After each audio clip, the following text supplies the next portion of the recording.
February 14th, 1943. 6:47 a.m. Kasserine Pass. Tunisia. A Sherman tank erupts into a column of fire so violent that the explosion vaporizes the crew before they can scream. Then another. Then 6 more. Within minutes, the entire ridge is a wall of burning American steel, and men who were alive at dawn are now nothing but shadows, burned into the sand. German 88mm rounds are punching through American armor like hot needles through paper, and the soldiers of the Second Corps are doing the one thing that no army can afford to do, and survive. They are running. Don't forget to hit like, subscribe, and turn on notifications so you never miss our next video. Join us as we explore more incredible stories, historic events, and inspiring moments from the past. Be part of our community, and together, let's uncover the hidden chapters of history that changed the world forever. His name was Private First Class Eddie Nowak, a sheet metal worker from Cleveland, Ohio, 22 years old. Before the war, his biggest concern was whether the swing shift paid overtime. Now he was sprinting across a North African desert, lungs, burning helmet, lost somewhere back near the burning vehicle's rifle, abandoned in a ditch, running from the most experienced armored force on the planet. Eddie was not a coward. He was not weak. He was the product of a system that had failed him at every possible level, from the generals who planned nothing to the commanders who hid 60 miles behind the front line while their men bled out in the mountain passes. Within 72 hours of this catastrophe, over 6,000 American soldiers would be killed, wounded, or captured. Nearly 200 tanks would be destroyed or abandoned. And the myth that America could simply show up and win would be shattered so completely that it would take one of the most radical acts of military leadership in the entire Second World War to put it back together again. That act would come from a man so extreme, so volcanic, so utterly unlike anything the modern military had ever seen, that his first orders would be met with open mockery by the very officers whose careers he was about to save. And the instrument he would use to rebuild a broken army was not a new weapon, not a new strategy, not fresh intelligence from Washington. It was a steel helmet, and a wool necktie, and an iron will that would make grown men tremble. But before we get there, you need to understand exactly how bad it was, because if you don't understand the depth of the disaster at Kasserine, you cannot possibly understand the miracle that came after it. The American Second Corps had arrived in North Africa in late 1942, full of confidence and almost entirely empty of combat experience. They were well equipped by the standards of the era, reasonably trained, and completely unprepared for what Erwin Rommel's Africa Corps was about to do to them. Rommel was not a general. He was a force of nature, wearing a peaked cap, a man who had spent 3 years perfecting the art of mechanized warfare against the British Eighth Army, and had developed a sixth sense for exploiting weakness that bordered on the supernatural. When his intelligence officers showed him the American positions at Kasserine Pass in mid-February 1943, Rommel saw something that made him almost smile. He saw a command structure that had grown comfortable. He saw officers who were too far from the front to understand what was happening at the front. He saw men who had been allowed to believe that distance from the fighting meant safety from the consequences of the fighting. He was about to teach them the most expensive lesson of their lives. The man responsible for this disaster was Major General Lloyd Fredendall, the Second Corps commander, and his story is one of the most staggering examples of leadership failure in American military history. While his men were dying in the mountain passes, Fredendall was sitting in a reinforced underground bunker that his own engineers had spent 3 full weeks constructing 60 miles behind the front line. 60 miles. The soldiers called it Speedy Valley, and the bitter irony of the nickname was not lost on anyone who had to travel to it. Fredendall communicated through a bizarre personal code that his own staff officers struggled to decode, issued orders that contradicted each other within hours, and showed an almost pathological contempt for the British commanders he was supposed to be coordinating with. He had never once visited his forward positions. He had never looked his men in the eyes in a combat environment. He had created a 60-mile buffer of sand and ignorance between himself and the reality of the war, and Rommel had walked straight through the gap that Buffer created and torn the American army apart. The numbers were brutal. In 72 hours of combat at Kasserine, the Second Corps lost more men than the entire American experience in the Pacific up to that point. The roads leading away from the pass were choked with abandoned equipment, discarded weapons, and the hollowed expressions of young men whose entire understanding of themselves had collapsed. General Dwight D. Eisenhower, the Supreme Allied Commander, flew to the front, and what he saw made him sick. Not with anger, with recognition. He understood that the American soldier was not the problem. Private Eddie Novak, running across that desert, was not a coward. He was a man who had been placed in an impossible situation by commanders who were more interested in their own comfort than in the survival of the force they were supposed to lead. Eisenhower needed someone who understood at a bone-deep cellular level that armies reflect their commanders, that a unit that looks defeated will eventually become defeated, that the soul of a fighting force is visible in its bearing, its dress, its daily habits long before the first shot is fired.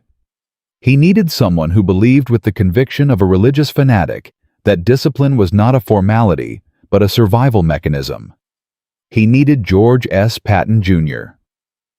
Patton arrived at Second Corps headquarters on March 6, 1943, at approximately 10 o'clock in the morning, and his arrival was not an entrance.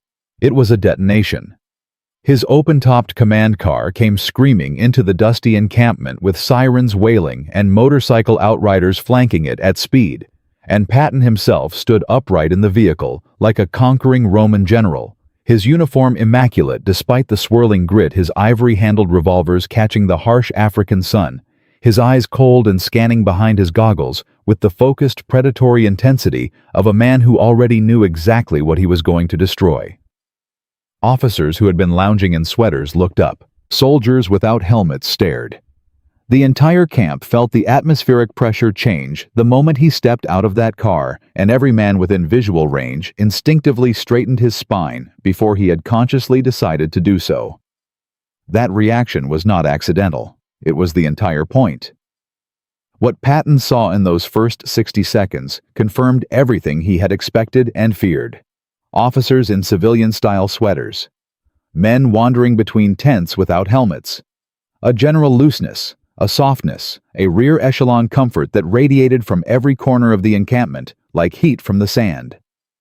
He saw a command culture that had decided somewhere along the way that there was a difference between the people doing the fighting and the people doing the administrating, and that the administrators deserved a degree of physical comfort proportional to their distance from the guns. Patton believed this idea was not just wrong. He believed it was lethal, and within hours of his arrival, he began to kill it. His first order was issued the same afternoon he arrived. Every officer and enlisted man under his command, from the cooks in the deepest rear kitchens to the generals at the forward observation posts, would wear full combat gear at all times. The heavy M1 steel helmet, the wool necktie, the full combat web harness with leggings. No exceptions, no rank exemptions, no geographic exemptions based on proximity to the actual fighting. The entire theater of operations was now under Patton's authority a combat zone, and everyone in it would dress accordingly. The reaction was immediate and intense. Staff officers who had been comfortable in their sweaters and soft caps looked at each other with expressions ranging from disbelief to barely concealed fury. In the blistering Tunisian heat, the steel helmet was not just uncomfortable, it was genuinely brutal. The wool necktie was not just pointless, it was a daily act of physical endurance in temperatures that regularly exceeded 100 degrees. Senior colonels with 20 years of service muttered to each other in the margins that Patton had finally lost his mind, that this was the act of a glory-seeking eccentric who cared more about appearance than about fighting capability, that a man sweating through a wool tie was not a better soldier, but simply a more miserable one. They were wrong. And it would take them several weeks, one decisive battle, and a catastrophic German counterattack to understand exactly how wrong they were. Patton began touring the forward positions immediately. Not the command posts, not the headquarters tents. The actual forward positions the foxholes and observation points and supply depots closest to the German lines, arriving without warning in his command jeep, with its oversized general's stars, and stopping to personally inspect every unit he encountered. A colonel found without his helmet received a $25 fine and a public dressing down that scorched the paint off nearby vehicles. A cook serving breakfast without his web harness buckled was informed at considerable volume exactly what Patton thought of men who could not maintain their standards, even in a kitchen. A captain who argued that the necktie served no tactical purpose in a desert environment was treated to a response so blistering that the captain reportedly could not speak coherently for several minutes afterward. But here is what the mocking colonels in their sweaters could not yet see. Patton was not enforcing dress codes. He was performing surgery. Every man who buckled that helmet strap in the morning was being forced physically and psychologically to acknowledge that he was in a war. Not administrating a war, not supporting a war, in a war. The steel on his head was a constant physical reminder that the distance between the supply depot and the front line was an illusion. That the German 88mm gun that had vaporized Eddie Novak's tank did not check your rank or your location before it fired. By making every man carry the literal weight of the war on his head, from the moment he woke until the moment he slept, Patton was dismantling the psychological architecture of rear echelon thinking and replacing it with something harder, colder, and infinitely more valuable. The mindset of a man who knows that his survival depends entirely on the quality of the man next to him and the sharpness of the standards they share. The transformation was beginning. The army that had fled Kasserine was starting in the heat and the dust and the grinding discomfort of mandatory combat dress to become something else entirely. The officers were still angry. The enlisted men were still sweating. But something was shifting beneath the surface. Something in the way men carried themselves. Something in the speed with which orders were executed. Something in the gradual disappearance of the comfortable civilian softness that Rommel had exploited so brilliantly just 3 weeks before. But Patton knew that dress codes alone would not win battles. The real test was coming.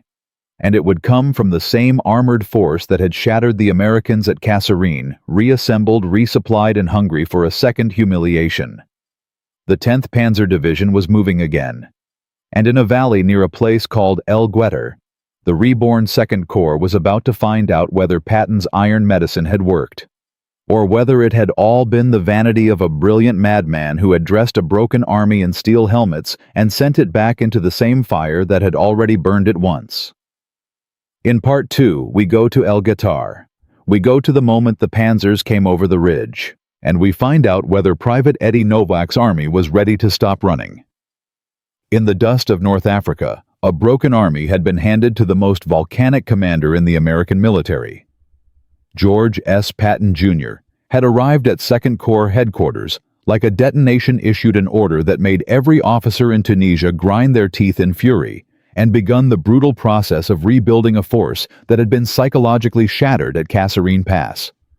The steel helmet, the wool necktie, the mandatory combat gear for every man from the cook to the colonel. It had seemed like madness, but something was changing in the camps. Something hard was beginning to grow beneath the surface of a still wounded army. The cliffhanger was this: the 10th Panzer Division was moving again, and the only question that mattered was whether Patton's iron medicine had worked fast enough to matter. Here is the number that should stop you cold. Between February 14th and February 22nd, 1943, the 2nd Corps had suffered losses at a rate that, if sustained, would have effectively eliminated an entire Corps-level fighting force within 60 days. 6,000 casualties, nearly 200 vehicles destroyed or captured, and the German command, looking at those numbers from their headquarters in Tunis, had drawn a very specific conclusion: the Americans were not ready. They would not be ready for months, possibly longer. The 10th Panzer Division's commanding general, Heinz Ziegler, believed he understood the American army completely. He believed he was about to prove it. He was wrong. But Patton knew that belief alone would not stop a panzer column. The resistance to his reforms was not limited to grumbling officers sweating through wool neckties. It ran deeper into the institutional architecture of the corps itself, into the planning culture that Fredendall had built over months, and that Patton was now trying to demolish in days. The man embodying this resistance most completely was Brigadier General Raymond McQuillan, the commander of Combat Command A of the 1st Armored Division. McQuillan was not a stupid man. He was a careful man, a methodical man, a man who had spent his career learning that caution in armored warfare was not cowardice, but competence. He looked at Patton's insistence on aggressive forward positioning, on pushing armor into exposed terrain to draw the Germans into engagement rather than waiting for them behind prepared defenses, and he saw recklessness wearing the costume of courage. The confrontation happened on the morning of March 13th, 7 days after Patton's arrival in the command tent at Spatla. Patton had reviewed McQuillan's dispositions and found them exactly what he expected: defensive reactive and shaped by the trauma of Kasserine rather than by any offensive vision of what the Corps could accomplish. "You're sitting behind a hill waiting to be hit," Patton said. He did not raise his voice. He never needed to. "That's not armor doctrine. That's a bunker mentality with treads." "General, we lost 2 battalions of tanks in 72 hours, McQuillan replied, and there was nothing defensive in his tone. He meant it as a statement of fact. "The men need time to rebuild confidence before we start pushing them into exposed terrain again." "They'll rebuild confidence by winning," Patton said. "Not by hiding. A stationary tank is a target. A moving tank is a problem for the enemy. Which one do you want to give the Germans?" McQuillan was silent. He was not convinced, but he was smart enough to understand that the conversation was over. Patton's tactical vision for the engagement that was coming at El Getter was built on a principle he had studied for 20 years and believed with the fervor of a convert. The Americans had 2 advantages the Germans could not match in Tunisia. They had superior logistics, meaning they could sustain an engagement longer than any German formation operating at the end of a stretched supply line across the Mediterranean. And they had artillery. Specifically, they had divisional artillery capable of executing a technique called time on target, a method of coordinating multiple batteries firing from different positions at different ranges, so that their rounds arrived at the same location, simultaneously turning a barrage into a single catastrophic event, rather than a rolling series of impacts that a trained enemy could anticipate and disperse away from. Fredendall's staff had known about time on target. They had simply never used it with the coordination and aggression that made it lethal. Patton intended to change that. But first, he needed the 10th Panzer Division to come to him. The unexpected ally arrived in the form of Brigadier General Theodore Roosevelt Jr., the assistant commander of the 1st Infantry Division, a man who had inherited his father's physical courage, and added to it a quality the elder Roosevelt had somewhat lacked: the ability to inspire men who were frightened, rather than just men who were already brave. Roosevelt had watched Patton's first week with something close to excitement. He had seen what Patton saw, that the Corps was not broken at its foundation, but at its leadership layer, and that the men in the foxholes were capable of something remarkable if they were given a reason to believe their lives were not being wasted by commanders who didn't understand what they were asking them to face. "Give me the big red one at El Getter," Roosevelt told Patton during a planning session on March 15th. "Put us on that ridge and let us hold it. When the panzers come, and they will come, we'll have the artillery pre-registered on every approach. They won't be able to maneuver. They'll have to come straight at us, or not at all." Patton looked at him for a long moment. "If they break through your left flank, they're behind the entire Corps." "They won't break through," Roosevelt said simply. This was the plan. The 1st Infantry Division would establish defensive positions on the ridges overlooking the valley at El Getter, with their flanks anchored on terrain that made a wide armored maneuver effectively impossible.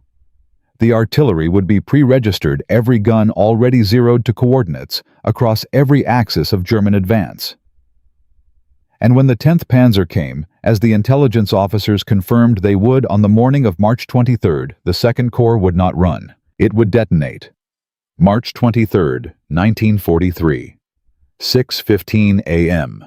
The light in the Elgeter Valley was still gray, the kind of pre-dawn gray that makes distance deceptive and silhouettes unreliable. The officers at the forward observation posts could hear the tanks before they could see them. The grinding mechanical thunder of a panzer formation moving at combat speed is not subtle. It travels through the ground as much as through the air. The men in the foxholes felt it in their boots before they saw it with their eyes.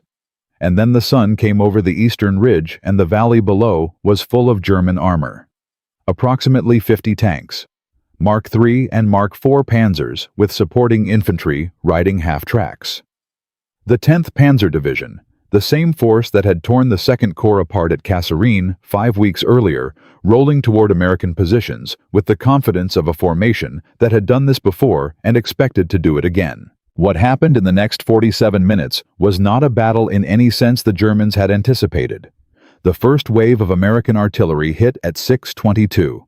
Not a rolling barrage, not a preparatory bombardment that announced itself and gave trained soldiers time to button up inside their vehicles and ride it out. Time on target. Dozens of shells arriving simultaneously from batteries positioned miles apart, calculated to land within seconds of each other across a quarter-mile grid that covered the lead elements of the panzer formation. The effect was not just physical, it was psychological. One moment the valley was full of moving armor.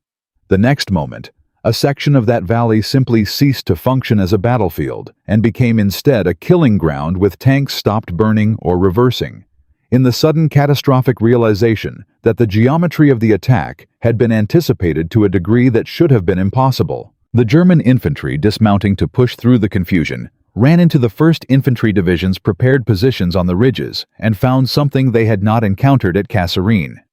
They found men who did not move.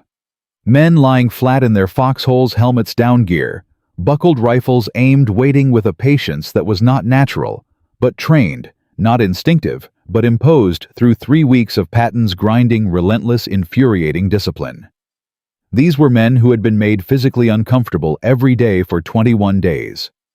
Men who had sweated through wool ties in 100-degree heat and learned through the simple daily accumulation of maintained standards that they were capable of enduring more than they had previously believed.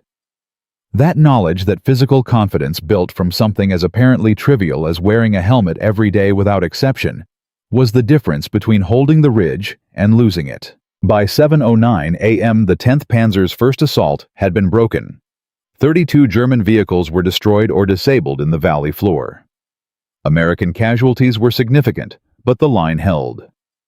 The Panzers tried twice more that morning, each time finding the artillery already registered on their approach routes, each time running into an infantry line that absorbed the pressure and did not crack.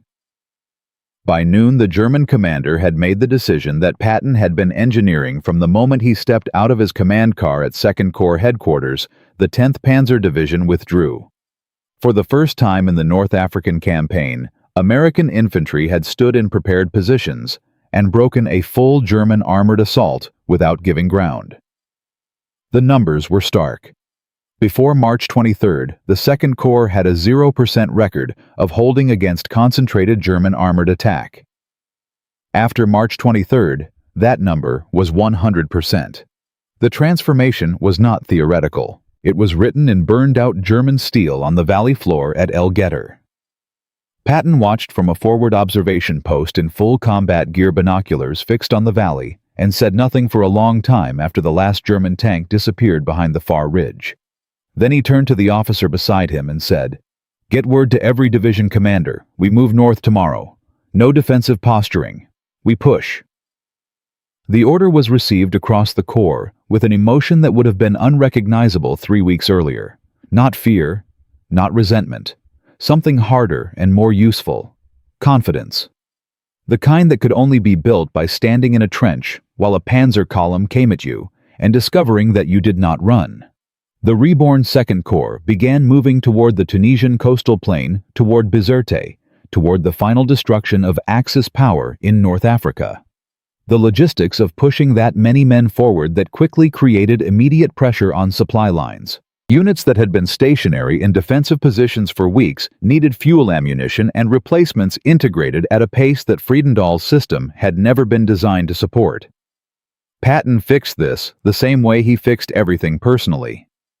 His jeep was seen at supply depots at 3 in the morning, at forward positions at dawn, at divisional headquarters, in the middle of meals, the general himself demanding accountability at every node in the supply chain with the same volcanic directness he brought to everything else. But the German command was not passive. General Jürgen von Arnim, commanding all Axis forces in Tunisia, had received the intelligence report from El Guettar and understood its implications immediately. The Americans he had been comfortable ignoring were now a threat that required a specific response. He ordered his intelligence staff to begin identifying the source of the American change, to find the weak point in the new discipline, to locate the seam between Patton's authority and the units that had not yet fully absorbed his reforms.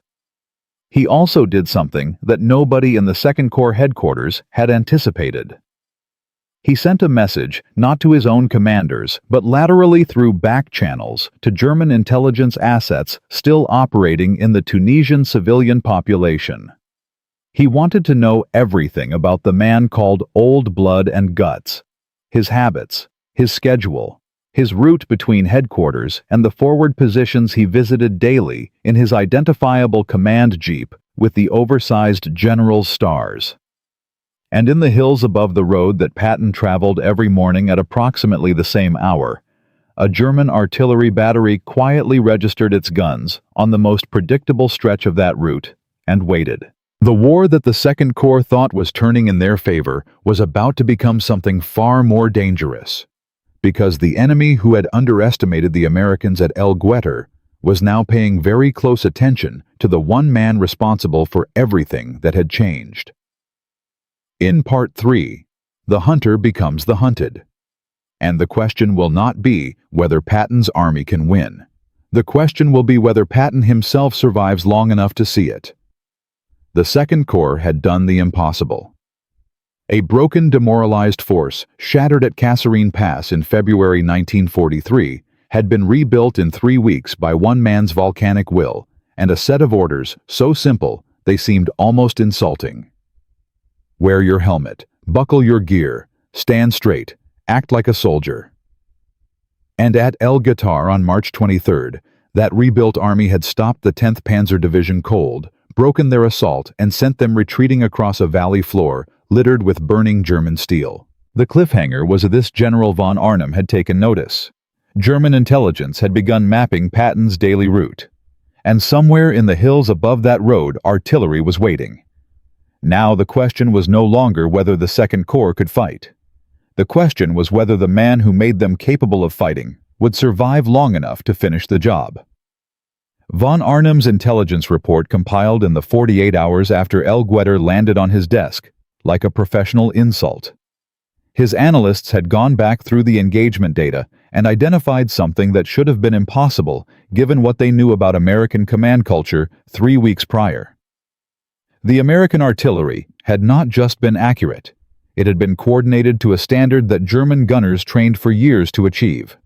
Time on target execution. Multiple batteries, different ranges, different azimuths, all calculated to deliver simultaneous impact across a concentrated grid. The Americans had not improvised this at El Guettar. They had rehearsed it, repeatedly, under pressure, which meant someone had spent 3 weeks drilling artillery coordination into a corps that previously couldn't coordinate a supply convoy without losing half of it. Von Arnim called his staff together on the evening of March 24th and delivered an assessment that his officers received in uncomfortable silence. The Americans, he told them, were no longer amateurs. They had a commander who understood how to convert logistics superiority into kinetic dominance, and if that commander was allowed to continue building on El Guettar, the Axis position in Tunisia would become untenable within 60 days. The 15th Panzer Division, which had been held in reserve north of Tunis, was ordered south to reinforce the lines. Anti-tank gun batteries were repositioned to cover the approach routes that American armor would need to use as the Second Corps pushed north. And the intelligence asset watching the road between Patton's forward headquarters and his daily inspection route was told to provide hourly updates on movement patterns. Between March 24th and April 6th, German casualties across the Tunisian front rose by 31% compared to the preceding 3 weeks. Not because of a single large engagement, but because of the cumulative effect of a corps that was now executing combined arms tactics with a consistency and aggression that the German defensive line had not been structured to absorb.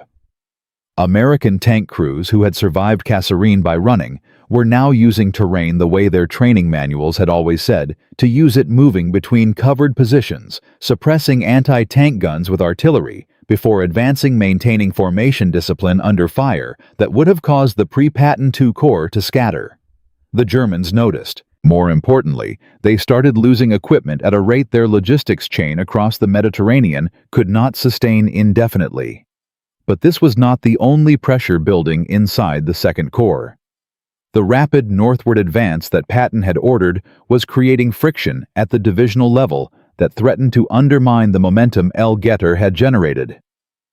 The 1st Armored Division pushing toward Macher along the northern axis was outrunning its fuel supply. 3 times in the first week of April, armored columns had to halt for 6 to 10 hours, waiting for fuel trucks that were bottlenecked on roads not designed for the volume of traffic a corps-level offensive generated. Each halt gave the Germans time to reinforce. Each reinforced position cost more American lives to reduce, and each additional casualty generated pressure on Patton from Eisenhower's headquarters in Algiers, where staff officers who had not been within 50 miles of a German gun were drafting memos questioning whether the pace of advance was being managed responsibly. The pressure reached a specific point on April 3rd, when a supply convoy, taking a shortcut through a reportedly cleared sector, drove into a German ambush and lost 11 vehicles and 23 men in less than 10 minutes. The after-action report landed on Patton's desk with a cover note from a senior Eisenhower staff officer suggesting that the aggressive tempo of operations might be creating unnecessary risk to support elements. Patton read the memo, set it down, picked up a pen, wrote 2 words across the top of it that cannot be repeated in polite company, and sent it back to Algiers with his signature. He then personally drove to the supply depot, responsible for the convoy routing, spent 45 minutes making absolutely clear what he expected from rear area security, and drove back to his forward headquarters before dark. The memo controversy disappeared. The supply routing improved. And Patton filed the experience away as confirmation of something he had believed since his first day in Tunisia. The only opinion about the conduct of a battle that mattered was the opinion of the man who could see the battlefield. April 7th, 1943, 5:30 a.m. The road junction at Jebel Berda, 12 kilometers southwest of Matur. This was the moment everything converged. The junction controlled the only viable armored approach to Matur from the south. German engineers had spent 2 weeks turning the surrounding ridgeline into an interlocking defensive position, anchored by 6 88mm guns, and supported by a battalion of the 334th Infantry Division dug into the rocky slopes. American intelligence estimated the position would require a set-piece assault consuming at minimum 48 hours and significant casualties to reduce through conventional attack. Patton gave it 6 hours. The plan was not conventional. 4:45 a.m. Every artillery battery within range pre-registered on the 88mm positions. Not the ridgeline generally. The specific gun positions located by aerial reconnaissance and confirmed by a forward observer who had crawled to within 800 meters of the German line the previous night and spent 4 hours in the dark mapping coordinates with the patience of a man who understood that his accuracy would determine how many of his friends survived the morning. 5:30 a.m. Time on target. 47 guns fired simultaneously. The ridge above Jebel Berda erupted not in a rolling barrage, but in a single catastrophic event that the German gun crews had no framework to respond to because nothing in their experience had prepared them for artillery arriving from 7 different directions at the same instant. 3 of the 6 88mm positions were destroyed in the first salvo. The other 3 were suppressed, their crews alive, but unable to operate guns in a position that was suddenly receiving continuous accurate fire from batteries they couldn't locate, because the Americans were shooting from behind terrain that German doctrine said was too broken for artillery positioning. 5:38 a.m. American armor moved, not cautiously, fast. Tank columns that had rehearsed this exact movement for 3 days at reduced speed executed it at combat speed, while the German infantry on the ridgeline was still processing what had just happened to their anti-tank guns. The M4 Shermans were not individually superior to the German armor they might encounter. Patton knew this. He had never pretended otherwise. But a Sherman moving at 30 kilometers an hour through a gap created by artillery that arrived before the defenders could react was not competing with a Panzer on individual tank quality. It was competing on system quality, on coordination, on the difference between an army that drilled time on target until it worked perfectly under stress, and an army that was currently experiencing the result of facing one. 5:51 a.m. The junction was penetrated. By 7:15 a.m., the 1st Armored's lead elements were through the gap and moving northeast toward Matur, faster than the German command network could process the information and issue coherent orders to their reserve formations. The 334th Infantry Battalion on the ridge, cut off from its supply route and taking fire from both flanks, began surrendering in groups. By 9 a.m., the position that German engineers had spent 2 weeks fortifying was gone. American casualties at Jebel Burda 31 killed 88 wounded. German casualties 217 killed, 409 captured. The 6 88mm guns, the weapons that had been the primary killers of American armor since the first days in Tunisia, were destroyed or captured. A soldier from the 1st Armored who was there that morning later described the moment the first Germans came out of their positions with their hands up. He said it felt like the war had turned a corner, and everyone on the hill knew it at the same time. The effect of Jebel Burda radiated through the German defensive line like a structural crack. Von Arnim's reserve schedule, built around the assumption that the Matur approach would hold for at least a week, collapsed in a single morning. The 15th Panzer units that had been positioned to counterattack eastward had to be redirected north to cover the new gap. This left the coastal sector thinner than it had been at any point in the campaign. British 1st Army units, coordinating with the 2nd Corps advance, pushed into that thinned sector and began moving toward Bizerte. The Axis line in Tunisia was no longer a coherent defensive system. It was a collection of isolated strongpoints trying to maintain contact with each other while the strategic logic that had held them together evaporated. By the end of April, 2nd Corps engagements were showing a consistent pattern that would have seemed fictional in February.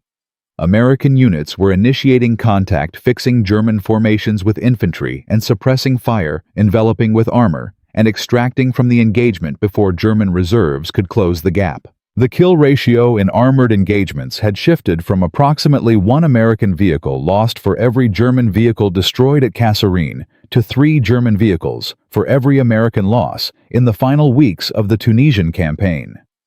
This was not a marginal improvement.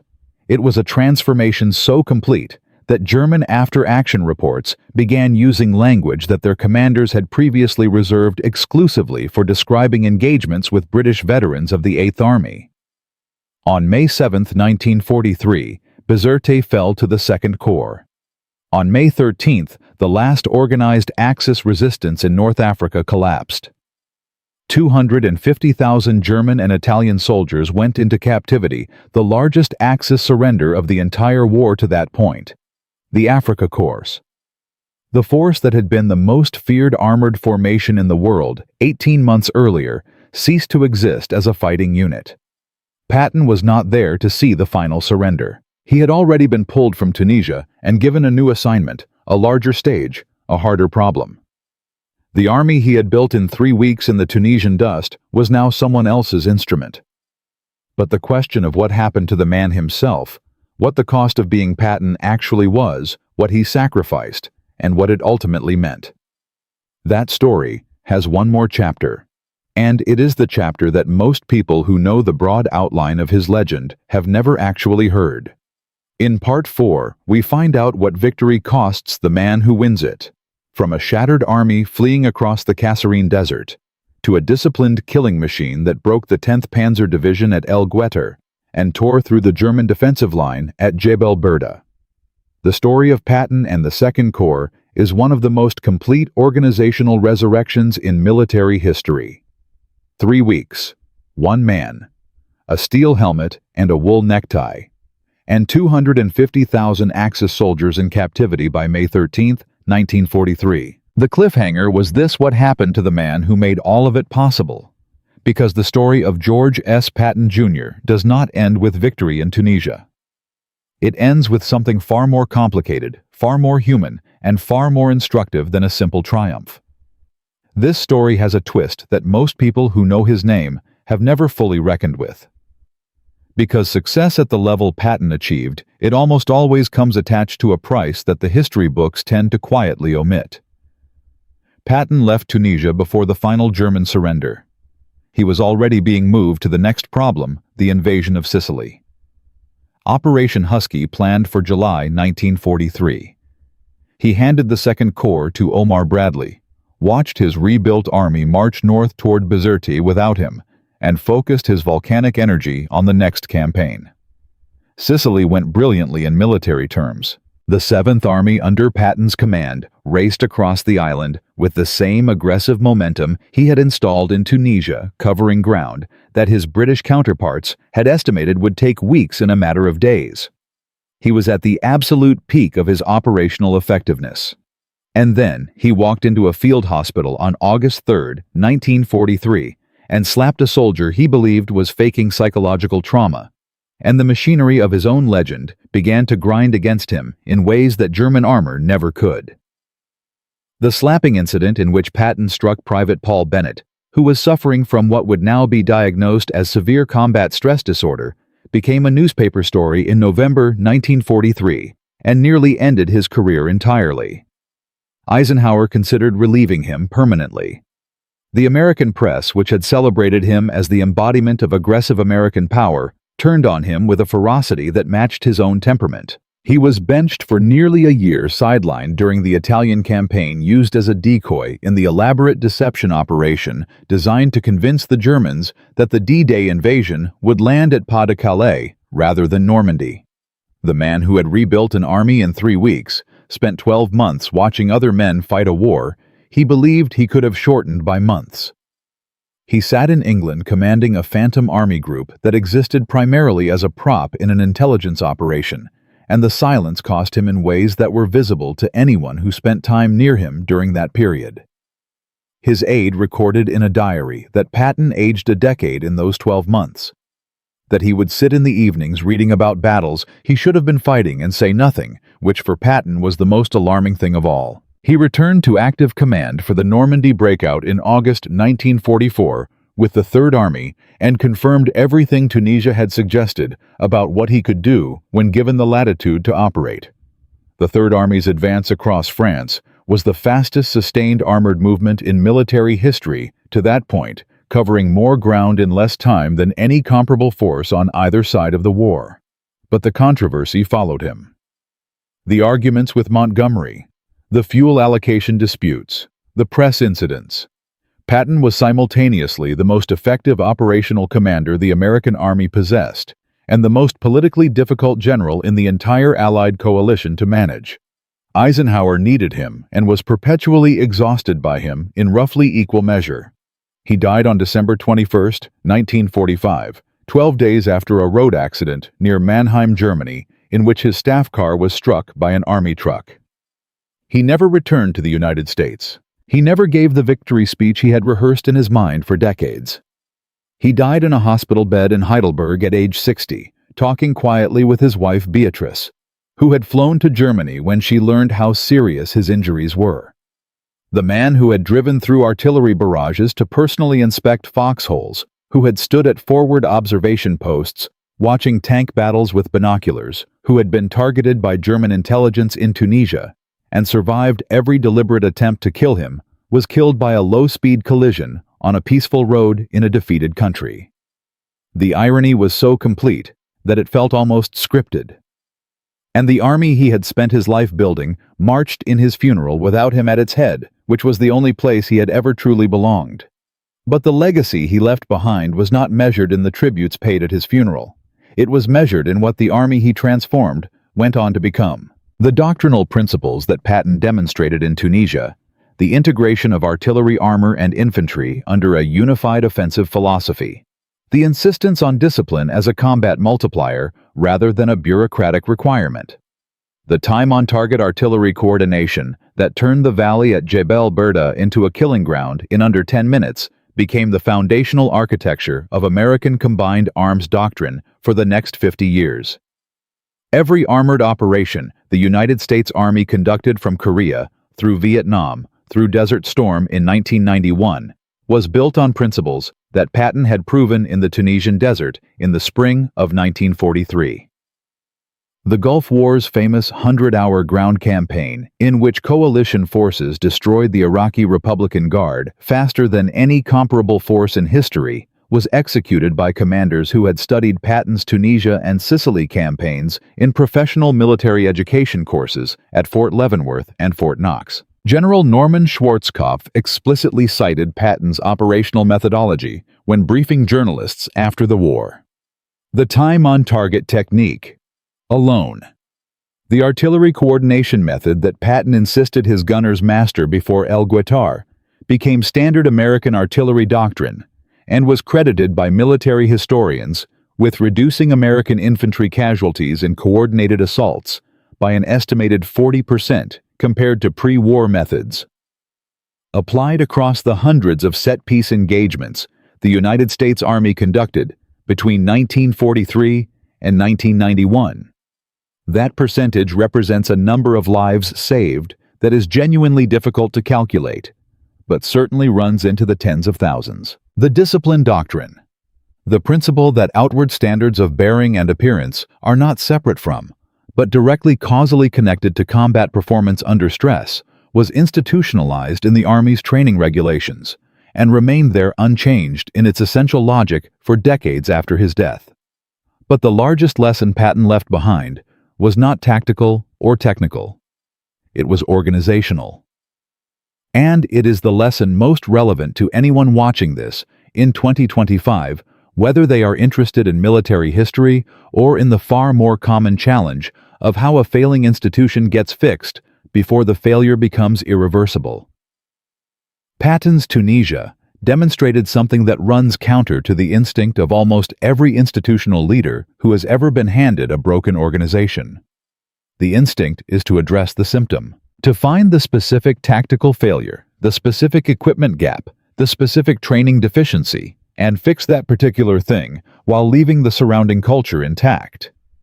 Friedendahl had done exactly this. He had identified supply problems, command coordination problems, equipment problems, and addressed each of them in isolation, while the underlying cultural rot that was generating all of those problems continued undisturbed. Patton understood that culture is not one of the variables you manage when fixing a broken organization. Culture is the only variable. Everything else is downstream of it. The steel helmet was not a tactical solution to a tactical problem. It was a cultural intervention delivered through the most immediate and physical medium available, the daily experience of every person in the organization. Every business leader who has ever taken over a failing company and spent their first weeks changing the meeting culture, the communication standards, the visible behaviors of the leadership team, before touching the product or the financials, has been doing a version of what Patton did in Tunisia. Every coach who has ever taken over a losing team and started with practice discipline and dress codes before installing new plays has been working from the same foundational insight. You cannot change what people do in the moment of maximum pressure until you have changed what they do habitually in the moments when there is no pressure at all. A soldier who keeps his gear perfectly buckled in a supply depot in 90-degree heat will keep his nerve in a foxhole when a tank is 30 meters away. The connection is not metaphorical. It is physiological. Habits of discipline built under low-stakes conditions are the only reliable source of discipline under high-stakes conditions. Patton knew this in 1943. Every serious study of elite performance under pressure has confirmed it since. Now here's the detail that most accounts of Patton's Tunisia leave out, the quiet fact that reframes the entire story. Private First Class Eddie Nowak, the sheet metal worker from Cleveland, who opened this story running across the Kasserine desert without his helmet, survived the war. He was at El Guitar on March 23rd, dug into a foxhole on the ridge above the valley helmet, strapped tight gear-buckled part of the 1st Infantry Division line that held against the 10th Panzer's assault and did not break. He was in Bizerte on May 7th when the city fell. He came home to Cleveland in 1945, went back to the sheet metal shop, and lived an ordinary life. He never wrote a memoir. He never gave interviews. He is not in any history book. But the army that brought him home, instead of leaving him in the Tunisian sand, was an army that one man had decided, in the teeth of institutional resistance and professional mockery, to hold to a standard higher than comfort and safer than complacency. Eddie Nowak came home because George Patton believed that a loose button was the first step toward a lost battle. And he was right. From a demoralized rabble fleeing through a mountain pass in February 1943, to the force that accepted the surrender of 250,000 Axis troops, 90 days later, the Second Corps under Patton proved that the distance between catastrophic failure and decisive victory is not measured in equipment or numbers or even strategy. It is measured in the daily discipline of 10,000 individual decisions made by 10,000 individual men who have been shown by the uncompromising example of the man who leads them that standards are not optional when the cost of lowering them is measured in lives. Patton saved an army with a steel helmet and an iron will. And in doing so, he proved something that every generation has to learn again from scratch, that the most powerful force in any human organization is not the weapon in the soldier's hand, but the standard in the leader's spine. If this story moved, you share it. There are 100 more like it, buried in the archives of the Second World War, stories of ordinary people who refused ordinary expectations and changed the world because of it. Subscribe, and we will find them together. Because history's greatest lessons were never written in the headlines. They were written in the foxholes, by men whose names we owe it to ourselves to remember.